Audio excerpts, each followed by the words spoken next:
கச்சத்தீவை தாரை வார்த்து கொடுத்தது கருணாநிதி எனவும், அவர் மட்டும் சம்மதிக்காமல் இருந்தால் மத்திய அரசு கச்சத்தீவை கொடுத்திருக்காது என்றும் பாஜக மாநில தலைவர் அண்ணாமலை தெரிவித்துள்ளார். ஆனால் இன்னைக்கு பாரதிய ஜனதா கட்சி நாங்கள் கேட்கக்கூடிய கேள்விகள் முதல் கேள்வி, அதாவது காங்கிரசும் திராவிட முன்னேற்ற கழகமும் 1974 கச்சத்தீவை திட்டமிட்டு சதி செய்துதான் இலங்கைக்கு கொடுத்திருக்கின்றார்கள். இதிலே திராவிட முன்னேற்ற கழகத்தினுடைய முழு பங்களிப்பு இருக்கு.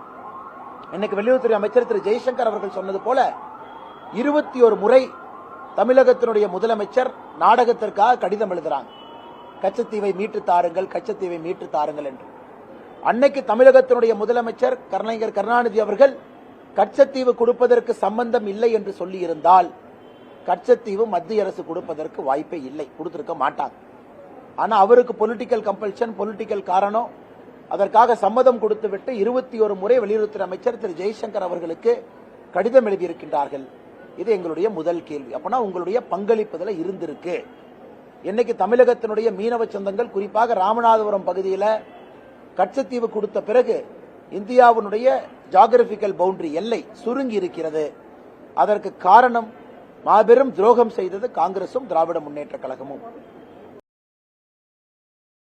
செய்திகளை உள்ளது உள்ளபடி தெரிந்து கொள்ள ரெஃப்ளெக்ட் நியூஸை சப்ஸ்கிரைப் பண்ணுங்க.